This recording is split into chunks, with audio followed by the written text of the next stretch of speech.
Hello there. I'm Pastor Dave Benke of St. Peter's Evangelical Lutheran Church in Brooklyn, New York. And as part of our celebration of Black History Month, we're interviewing some of our members and some of our leaders as to their own experiences and backgrounds in areas of Black history and dealing with people of color. So let me explain for a second who I am and what's going on. I've been at St. Peter's for 45 years on and off. It's a long time. And about halfway through, I became the bishop of the Atlantic District of the Lutheran Church Missouri Synod for 24 years. So I was back and forth with that. But through it all, our church made a couple of big racial and cultural transitions from being German to being multicultural to starting Spanish service to having service in Bengali. And a lot of our time has been spent in the Caribbean with people from the Caribbean as well. So we have people from many, many ports of call and various language groups. And one of the beautiful things about being in a church like this is we're learning from one another all the time, both the stories of joy and unity, but also the stories of struggle. So with me today is one of our young parishioners whom I've known since she was just a tiny person, Rachel Chanderdatt. And Rachel is going to speak to us today about her experiences. And I hope they are of value for whoever watches this broadcast, and take them with you as a way for us to give a gift to the world at St. Peter's and say we treasure and value people from everywhere for all reasons because we are one family of God. So, with that in mind, I'm going to start off. There's Rachel right there, and say, welcome to Rachel. And if you would, Rachel, just describe the journey that led you through life to the place you are now, and as well as describe for us one of those wonderful parts of that journey, which is becoming part of the Center for Anti-Racist Research at Boston University under Dr. Ibram Kendi. So if you could take us through that narrative for a while and let us know what's happened to you. Sure. So, as Pastor V just said, my name is Rachel Chanderdatt. I grew up with St. Peter's Lutheran Church. So, all of my 23 years of life, I've been a member of this great church. And I really am grateful for being a part of that congregation because it's really more than that. It's a family. And I think for me, it's a great reason as to why I am with the center today. Oh, So I attended Boston University for undergrad, and there one of my majors was sociology. And through my sociology major, I actually concentrated in environmental racism. And for those of you who don't know, environmental racism is a form of systematic racism where communities of color are disproportionately disadvantaged based on things that might do with water quality, pollution, air quality. Some of the most well known are definitely like the Flint water crisis that is still going on today. Um, so, usually, the areas that are inflicted with these kinds of environmental turmoils are usually homes to Black and Brown communities. And something about that did not mesh well with me while I was learning that. And it's really a lot of it is because of the policies in place that have been in place from our government through redlining through the 60s and 70s that have enabled these inequalities to exist. So, um, after I graduated from Boston University, I really wanted to be able to be a part of the change to prevent that. So, through my, uh, I started working through an AmeriCorps service program called Food Corps. I worked in Harlem through the local schools there to really try to help combat food insecurity in that local community. And I got to teach in the local schools and work directly with the communities there. But I knew that my work there was just barely scratching the surface of what true change could look like because I was helping people on an individual level. And yes, I could see all of the hard work it was doing, and it was very meaningful to me. But I knew that there were so many more people affected.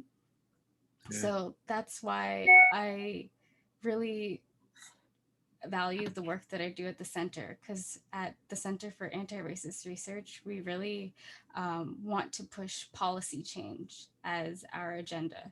And that can affect a larger group of people and definitely help people a lot faster and have a longer lasting change. That's cool. I've always been this way, Rachel, to say that social service is a wonderful thing, and people need individual help. But social change comes in a different way, and it comes both through organized activity on the ground from the ground up, but also then for organized change in just the policies and procedures that create the disenfranchisement of so many people. And as we've done that over in Brooklyn with the Nehemiah housing and other things like that, big, large agendas, the work in the racist research seems to me to be right on point with saying this is systemic, this is systematic, and it needs to be addressed at a higher than. And churches, that's not easy for a church. Churches like to just say, we helped out, we gave a cup of coffee, we gave a bag of food, but that doesn't mean there isn't a food desert, right? Mm. So I would ask this question: what are the core concepts then of the center in terms of the how you do the research, where it heads, and how Dr. Kendi kind of heads that up?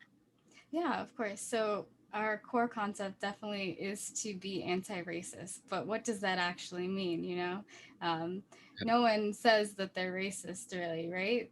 So, but what does it mean to be actively anti-racist? You have to be putting in that foundational work to ensure equitable inclusion for all people and all groups of people.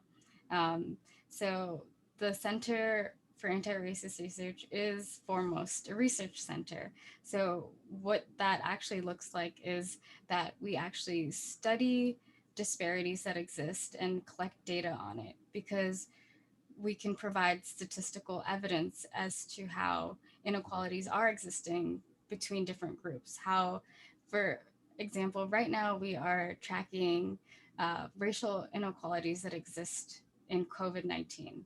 Who's being the most affected? Right now, Black Americans are the most affected by COVID 19. They're most likely to actually die from COVID 19. And without our data, we wouldn't be able to really see the actual numbers. And because we have those numbers, we are more able to evoke policy change because of it. Um, a lot of people actually critique us for saying for studying race. In a sense, they say that studying race is inherently racist, um, Mhm. because it's like, well, one, race is a social concept, as we know, but although it is a social concept, it still affects people's lives. So we still have to take into account how it affects people's lives. So that's why we choose to study race and collect data on it, because although it's the social concept that created it affects everyone so differently, and it's important for us to identify those issues and provide actual numerical evidence for disparities. Yeah, let me make a comment and then a follow-up question. And the comment is that I hear from a lot of people in the more conservative parts of our own denomination here, who go to that statement that race is a social concept. Mhm. Race, however, that doesn't mean there isn't racism, because racism is what people do with their social concept or concept in order to keep others down or move others in the way they want to. And so I really resonate to what you're saying there. My question now, on just off of what you just said, is who gets this data? How do you move it out into the world? Who So, asks for it? yeah, we actually publish all of our data on our website. So, especially right now, we're focusing on the Yeah. COVID racial data tracker. That's what it's called. Um, and it goes through all. So the big issue with data also is because there is no uniformity across different states as to if they're even collecting race data on COVID 19. So, New York, for example, New York does not collect a lot of race data on COVID 19, um, which is really problematic because we have such a diverse group of people in the state. So, it really it it leaves a missing gap in the image of what's actually happening. The narrative is incomplete. But this, and even the states that do report it, they may classify different ethnicities or races differently. Um, and so it makes it harder to compare states to each other. But the work that we're doing, we're trying to differentiate the different ways that states may classify race and ethnicity so we're able to compare them across the board. That's interesting to me because in New York, we hear all the time that it is the communities of color that are getting disproportionately less vaccine, et cetera, and as we know, we're in East New York, Brooklyn, are disproportionately affected by the virus. And yet you're saying that they don't really collect that data in a cohesive way. So they're just telling something without really having all the info, which would only add to, I think, what was out there, right? Exactly. I know you went to go get the vaccine yesterday. Did they ask you any of the race or ethnicity questions when you went? No, and that was interesting. Well, and it's in East New York, which Mm-hmm. is way majority non-white, and so, but it was at a church, a big church with 1,000 doses being given, and really what they were asking is whether you fit the criteria, Mm-hmm. and the criteria were age, and then there was a whole criterion which I appreciated for people who did not have internet and who Mm-hmm. had to just be walk on because they had no idea, they couldn't use it any other way, and they heard by word of mouth or Yeah. flyers. So I think that's critical in poorer communities primarily, and then among elderly Oh yeah, for population sure. across racial lines as to how that works. Was there a question about racial background in there? There was a question on the one form I filled out, yes. And then there was always, don't care to answer that one or whatever. Mm-hmm. But that was at the introductory level. It would not have kept me from receiving me as I'm the old guy, you see. Mm-hmm. So the age one would not have kept me out. But you're right. There are often, uh, there's often an insignificant amount of attention paid to that. And I Yeah. will say, probably 80% of the people who were in the line with me, which was a long line, were non-white, Mm-hmm. mostly African-based, Latino, and I would say that was good. I mean, I felt like we were Yeah. reaching the community. Yeah, so thanks. I mean, that's a serious question that gets at how relevant what you're doing is to not some other time, but this week, right now. Yeah. Yeah, well, I wanted then to branch from that into the your leader, which is Dr. Ibram Kendi, and he has really published a couple of landmark books, and the latest one, 400 Souls, which I haven't gotten yet. It just came out last week. Mm-hmm. Yeah. Is 400 different stories for 400 years Mm-hmm. of African-based people being in this country. What can you tell us about the book, your own involvement or background, and run through of what you've learned from that involvement? Sure. So I definitely, well, we, Dr. Kendi released this book in honor of Black History Month, and I think it's such a great book to talk about, to begin a conversation around what Blackness is in America, because there are so many different stories that is actually incorporated in this book, and it gives a voice to so many different individuals. Um, it it really is a lot different from the normal narrative that we hear.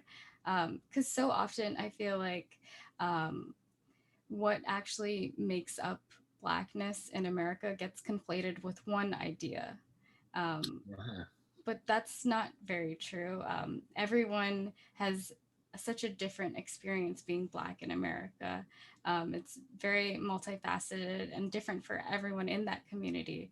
Um, so much so, like, you can think of the African diaspora, how many different places, Black Oh, individuals ended up. And of course, your environment changes what that means for you as you come into this new country. And Dr. Kendi acknowledges this and does a great job showcasing this throughout this book. And I really liked and enjoyed it a lot. yeah, he's from Queens, right? He is from Queens, yeah. He's one of us. Yes, that's excellent. And I to follow that up is just to ask a question about your own racial background and how it plays into your own story of you and your family, or you and Guyanese people, or you and West Indian people. There's 3 or 4 levels to this. How that influences how this resonates with you personally. Yeah, it definitely resonates with me personally because I feel like, especially coming from a country like Guyana, there are, well, my parents at least, but culturally, I Yeah. understand how different racial backgrounds can create like a different cultural experience because Guyana is a country with so many different ethnicities and groups of people just kind of melted together. It really, and even growing up in New York, I feel like has especially given me this perspective of how uh, different cultures work together and really what that means. For me, I think that my upbringing and actually moving away from it into like going to school somewhere like Boston Mhm. and being able to compare the differences between the two has really helped me to take everything in context. Yeah. I think Because that's yeah, critical. Go ahead, keep going. yeah, because I, growing up, I think I assumed so many people had lived experiences like I did, but this is not the case at all. So many people aren't exposed to so many different cultural backgrounds and don't understand how looking different really affects how society treats you. But even going somewhere as still diverse and liberal maybe as Boston, Sure. it's it's still such a change, and I do value growing up in New York and growing up in our church, especially, um, and having my Guyanese background as well, all going through that. And it's definitely given me a great outlook on the world. Yeah, and I always well I we used to have an elder at the church from Guyana, and he was also East Indian heritage. Mhm. And he would say, "I'm West Indian, but I'm East Indian, and I'm from the West Indies, but I live in South America." And so it was a way to say, just relax here. I come from a Mhm. whole bunch of different strains of people, and I look at the world through that. I remember when you went to Brooklyn Tech, right? And you have to list and this has happened to me many times, is you have to list your race as Asian, right? Mhm. Wouldn't that be what you would put down? Yeah, it would be, but I think for me, I've always felt conflicted about that side of my identity and what that actually means because Asian is such a broad category. It's 3 billion people, I know. And I think even for the work that we do at the center to categorize Asian for like COVID data collection, it does the group an injustice because Absolutely. yeah, we don't really get to see who's being affected because that one category encompasses, I could split that up 10, 20 different ways, you Well, know? and see, it seems to me like that's a kind of a category that people from here would invent. Not people from Asia. I don't think Yeah. people from Asia would ever use that way of saying Mhm. things. So just the categorization that you're working on and allowing people to step into their own narrative rather than being pushed into some box right away is extremely important in my opinion, uh, Exactly. to your not only the work but just I think in terms of your own identity, in terms of you being you, Yeah. uh, and you know, I've spent a lot of time in Little Guyana. We call it Little Guyana, right? The Hmm. area around there, and that's diverse enough of people anyway. But it is viewed as this large block of folks who just come from that one place. All I will say is the food is pretty much the same. Yeah. That means good. I'm saying good. Hmm. Yes, for sure. And I think that, especially because there are so few categories in that scenario, a lot of times people will often not elect to state like what racial background they are in because they don't Yes. identify with any of the ones given. So that makes it even harder to really like if on our side if we're doing public data like public health data collection, it's very Mhm. difficult for us. But understandably so, because I personally don't identify with almost any of the times they put categories on. Yeah. Well, and they're saying now, and we're onto a topic that leads to a topic, which is that data is to today's world what oil was to the world 50 years ago.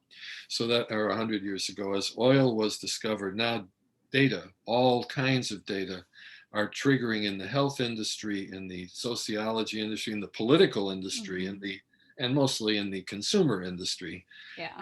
a rash of people pirating data all the time and using it for their own advantage, which means if you give objective data about streams of the ways in which race is felt, perceived, and lived here, it goes in many different directions. So I guess as a follow-up question to that is, where do you see the work you're doing now heading?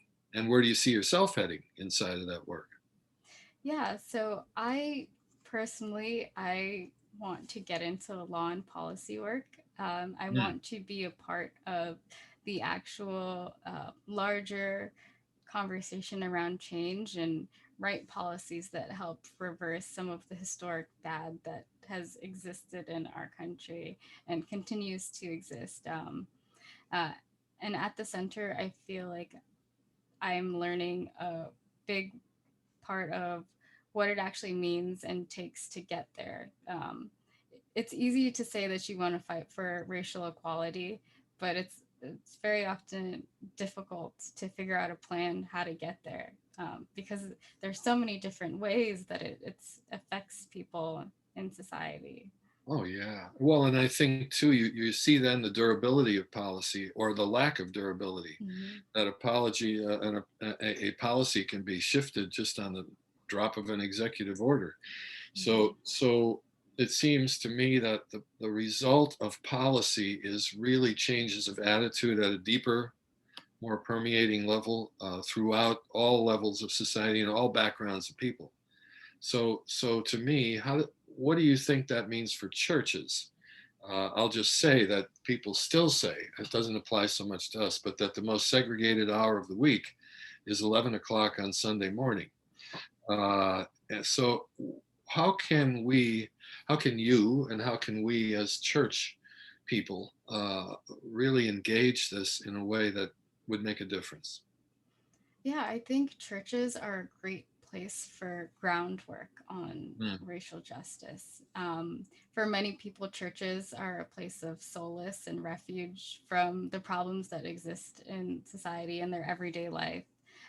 So, it churches are a sort of safe space, and it's a great way for us to open, healthy discussions around what racial equity looks like for like anyone, an average person in the community, and it's a great way for individual voices to take part in this larger conversation.